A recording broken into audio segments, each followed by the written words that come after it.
নমস্কার, আমি তরুণ ঘোষ। সারা পৃথিবীতে ফুটবলের মতো লাত খেতে খেতে এখন ট্রাম্প এসে পড়েছেন ভারতের পায়ে।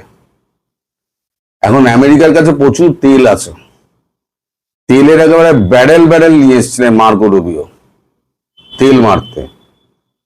বোঝাতে চেয়েছেন যে ভারত আর আমেরিকা কত গুরুত্বপূর্ণ বন্ধু এবং তাদের মধ্যে এত সখ্যতা পৃথিবীর আর কোন দেশের সঙ্গে আমেরিকার নেই, এটি বোঝাতে চেয়েছেন। কিন্তু কূটনৈতিক ভাষায় আমাদের ডক্টর জয়শঙ্কর বিদেশমন্ত্রী তিনি যা ডোজ দিয়েছেন তারপরেতে আর মোদিজির সঙ্গে বেশি মুখ খোলেননি। 5 মিনিটের মধ্যেই উনি মোদিজির সঙ্গে দেখা করে বেরিয়ে আসেন মার্কো রুবিও। মানে জয়শঙ্করজির যে কথা, আমি কাগজ পড়ে আমি স্ক্রিনেও আপনাদের দিয়ে দিচ্ছি, সেটা পড়লে আপনারা খুব মজা পাবেন। তা আমাদের কাগজে যেটা বেরিয়েছে, আমি তারপর আসবো কোয়াড ফোয়াড এই সমস্ত ব্যাপারে, তারপর আসবো ভারতের যুক্তিটা কি সেটাতেও আসবো। মানে খেলায় পড়লে বাঘও গাছে ওঠে। এখন দেখেছে ভারত ছাড়ার বন্ধুর জায়গা নেই, একমাত্র বাঁচাতে পারে ভারত, কারণ সবার সঙ্গে ভারতে ট্রেড এগ্রিমেন্ট হয়ে গিয়েছে, ভারতের সঙ্গে এখনো ট্রেড এগ্রিমেন্ট হয়নি। তিনি মন গলাতে এসেছিলেন এবং তেল মারতে এসেছিলেন। এবং কি বেরিয়েছে আমাদের কাগজে, এবার আমি পড়ে শোনাচ্ছি। হেডিং হয়েছে ট্রাম্প ফের মোদি ভক্ত, জয়শঙ্কর ভারত কথা। ভারতের সঙ্গে দ্বিপাক্ষিক সম্পর্কের ভরবেগ আদৌ কমেনি। শীঘ্রই আমেরিকার সঙ্গে ভারতের বাণিজ্য চুক্তির শিলমোহর পড়বে। বিদেশমন্ত্রী এস জয়শঙ্করের সঙ্গে আজ হায়দ্রাবাদ হাউসে বৈঠকের পরে এই আশ্বাস দিলেন আমেরিকার বিদেশ সচিব মার্কো রুবিও। ভারত কিন্তু বলেনি, একটা কথা পরিষ্কার করে বিদেশ সচিব মার্কো রুবিও বলেছে, আমরা দুর্দান্ত অগ্রগতি করেছি, আশা করছি এবার ভারত আমেরিকা বাণিজ্য চুক্তি গুটিয়ে নেওয়া যাবে, যা দু দেশের কাছেই টেকসই হবে এবং জাতীয় স্বার্থকে জোরদার করবে। এটা হচ্ছে মার্কো রুবিওর কথা, জয়শঙ্করজির কথা আমি পরে আপনাকে শোনাচ্ছি। অন্যদিকে আমেরিকার বিদেশ সচিবকে পাশে বসিয়ে আজ দ্ব্যর্থহীন ভাষায় বিদেশমন্ত্রী এস জয়শঙ্কর আমেরিকার তেল সংক্রান্ত নিষেধাজ্ঞা নিয়ে পরোক্ষে সরব হয়েছেন। তার কথায় নিজেদের দেশের জ্বালানি নিরাপত্তা অটুট রাখতে বিভিন্ন আন্তর্জাতিক উৎস থেকে তেল কিনবে ভারত। জয়শঙ্কর বলেন, আমেরিকার ট্রাম্প প্রশাসন তাদের আমেরিকা প্রথম নীতি এর সামনে আনতে যেমন কোনো দ্বিধা করে না, ঠিক সেরকমই আমাদের নীতি হলো ভারতই প্রথম। দুটি দেশই নিজেদের স্বার্থ নিয়ে চলে। এবার অনেক ক্ষেত্রে দু দেশের স্বার্থ একে অন্যের সঙ্গে সংগতিপূর্ণ বলে আমরা একসঙ্গে কাজ করতে পারি, মানে তেল সংক্রান্ত ব্যাপারে। তাই আমরা কৌশলগত অংশীদারিত্ব আমাদের রয়েছে। আবার এমন কিছু ক্ষেত্র রয়েছে যেখানে উভয়ের স্বার্থ মেলে না। এখানে কিন্তু পরোক্ষে বাংলাদেশের কথা আসছে, বাংলাদেশের নাম কিন্তু উচ্চারণ হয়নি। কেন উচ্চারণ হয়নি সেটাও আমি পরে বলছি। তখন পরিস্থিতিকে একটু শুনে মানিয়ে নিয়ে চলতে হয়।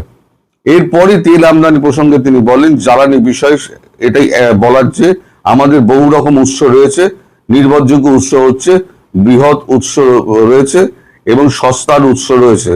এর অনেক কিছু আমেরিকা এবং বেশ কিছু রাষ্ট্রের সঙ্গে রপ্তানির ক্ষেত্রে মেলে আমরা তেল রপ্তানির ক্ষেত্রে উৎস বাড়াবো এবং আমদানি চালিয়েও যাব।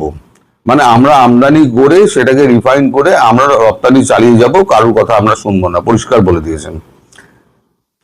দামের দিকটিও দেখতে হবে, কারণ দিনের শেষে 140 কোটি দেশবাসীর জ্বালানি যাতে সহজলভ্য এবং পকেটসই হয় তা দেখা জরুরি। বিদেশমন্ত্রী জানিয়েছেন, এই বিষয়গুলি নিয়ে ভারতের মতামত আজ আমেরিকাকে স্পষ্ট জানানো হয়েছে। বলা হয়েছে যে জ্বালানি বাজারকে সংকুচিত করলে তেলের দামে তা প্রভাব পড়বে। এই বৈঠকের পরে রাতে আমেরিকার একটি অনুষ্ঠানে আচমকাই সে দেশের রাষ্ট্রদূত সার্জিও গোরে স্পিকার ফোনে কল করেন প্রেসিডেন্ট ট্রাম্প। ভাবুন, তখন তিনি বলেন, আমি প্রধানমন্ত্রীকে ভালোবাসি, মোদি মহান। তারপরে তিনি যোগ করেন, ভারতের সঙ্গে আমেরিকার সম্পর্ক কখনো এত ঘনিষ্ঠ ছিল না। আহা, কি কথা! ওদের মানে ব্যাকেটে ভারত সাহায্যের দরকার হলে ওরা জানে কাকে ফোন করতে হবে।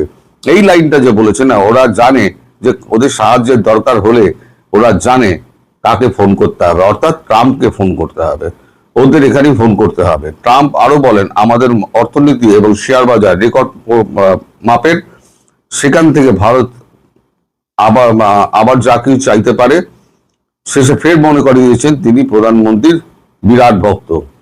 অর্থাৎ ট্রাম্প বলতে চাইছেন, যদি বাংলাদেশ বা অন্যান্য ক্ষেত্রে যদি কোনো ডিসিশন ভারত নেয় বা অন্য কোনো কিছু ভাবে, তাহলে পরে তার কাছেই যোগাযোগ করতে হবে, যার জন্য বাংলাদেশ নিয়ে আর কোন রকম উচ্চ বাচ্চাই করেনি। কারণ একবার যদি বাংলাদেশ নিয়ে উচ্চ বাচ্চা করা হয়, তাহলে পরে ট্রাম্প এখন গলা ফাটাবেন, ড্রাম পেটানোর মতো পেটাবেন। যেমন 53 বার বা ট্রাম্প পিটিয়েছেন ভারত পাকিস্তান জিতেছে ভারত পাকিস্তান যুদ্ধে, ওইরকম উনি ড্রাম পেটাবেন। তাই বাংলাদেশের নিয়ে কোনো কথাই বলা হয়নি, বাংলাদেশ নিয়ে ভারত যা করছে একাই করবে, ওখানে ট্রাম্পের কোনো বক্তব্য ভারত শুনবে না। রুবিও আজ বারবার এটাই বোঝাতে তৎপর থেকেছেন যে ভারতের ক্ষেত্রে শুধু নয়, তাদের ইউরোপীয় শরিকদের সঙ্গেও বাণিজ্য সম্পর্কে কিভাবে সমস্যা তৈরি হয়েছে। মানে ভারত যে ইউরোপীয় ইউনিয়নগুলোর সঙ্গে যে চুক্তি করে নিয়েছে না, তাদের কি সমস্যা হয়েছে।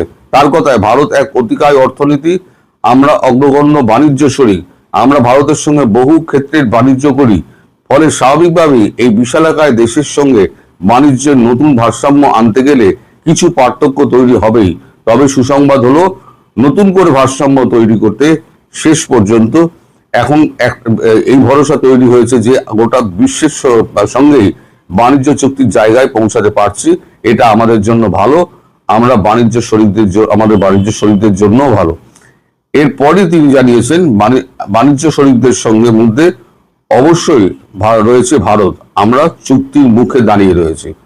মানে নিজেই গাইছেন, নিজেই ঢাক বাজাচ্ছেন, উনি একাই বলছেন আমাদের বাণিজ্য চুক্তি হয়ে যাবে, আমরা বাণিজ্য চুক্তির মুখে রয়েছে।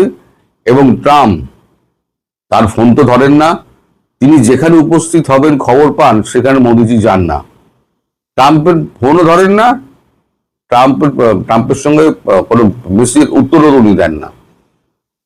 হ্যাঁ, একটা প্রাপ্তি স্বীকার একটা করে ছেড়ে দেন, ওটুকু ভদ্রতা ওটা করতে হয়, একটা প্রাপ্তি স্বীকার করে ছেড়ে দেন। এই যে ট্রাম্প বলেছেন না যে যা কিছু করতে হবে আমি জানি, ওদেরকে আমাদের সঙ্গে যোগাযোগ করতে হবে। অর্থাৎ ভারত বুঝে গিয়েছে বাংলাদেশ সম্পর্কে যা ভাবছে ভারত, সেটা যদি আমেরিকার নাকের ডগায় হয়ে যায় তাহলে আমেরিকার নাক কাটা যাবে। আমেরিকার নাক তো দুনিয়ায় কাটা গেছে, ইরান যুদ্ধেতে আমেরিকার নাক কেটেছে, পাকিস্তানকে সাহায্য করার পরও পাকিস্তানের সমস্ত এয়ার ডিফেন্স সমস্ত নষ্ট করে দিয়ে, F-16 বিমান ধ্বংস করে দিয়ে ওখানে একটা নাক কেটেছে, ট্যারিফ নিয়ে সারা বিশ্বে নাক কেটেছে, এবং বাণিজ্য চুক্তি নিয়েও সারা বিশ্বে নাক কাটা গেছে। কারণ ভারত ইউরোপিয়ান ইউনিয়ন সহ, ইউরোপিয়ান ইউনিয়নের বাইরে এবং ব্রিটেন সহ অন্যান্য দেশগুলোর সঙ্গে সমস্ত বাণিজ্য চুক্তি করে ফেলেছে। একলা পড়ে রয়েছে ট্রাম্প, মানে আমেরিকার সঙ্গে যতই দাবি করা হোক না কেন কোনো রকম হবে না। এই যে পুরো রিপোর্টটার মধ্যে আমি সারাংশটা বললাম, এখানে মোদিজির সঙ্গে তার যে বৈঠকের একটা লাইনও বেরোয়নি, বাংলাদেশ নিয়ে একটা লাইনও বেরোয়নি। অর্থাৎ এটা পরিষ্কার বোঝা যাচ্ছে বাংলাদেশ নিয়ে ভারতবর্ষ আমেরিকার সঙ্গে কোনো সমঝোতায় যাবে না। ভারত যা করবে নিজস্ব ক্ষমতায় করবে এবং নিজস্ব প্রয়োগ ক্ষমতা কাজে লাগিয়ে করবে। এখানে বাকি আমেরিকার দাদাগিরি চলবে না। আপনি জাহাজ পাঠাবেন, যুদ্ধ জাহাজ পাঠাবেন, ভারত বসে বসে দেখবে। আসলে ভয়টা হচ্ছে RICর ভয়। রাশিয়া ইন্ডিয়া চায় না, RICর ভয়। আর উনি বারবার বলছেন কোয়াড। উনি কিন্তু মোদীকে ফোন করেননি, উনি স্পিকার ফোনে জয়শঙ্করকে শোনাচ্ছেন মোদী আমার ভালো বন্ধু। তো মোদীকে ফোন করেন না, আপনি মোদীকে ফোন করুন, সে ক্ষমতা নেই, কারণ জানেন অপমানিত হবেন, মোদী ফোনও তুলবেন না, এতটাই ক্ষেপে আছেন।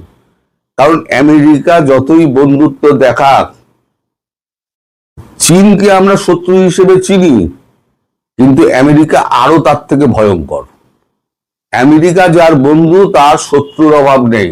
চিহ্নিত শত্রুর থেকে অচিহ্নিত শত্রু, মানে বন্ধু সাজে যে শত্রু আছে, সে কিন্তু অনেক বেশি ভয়ঙ্কর হয়। ফলে আমেরিকার কাছ থেকে দাগা খাওয়ার পর মোদিজি বুঝে গিয়েছেন আমেরিকা তার খোলস ছেড়ে কোনোদিনও বেরোবে না, আমেরিকা তার কাজকর্ম করে যাবে।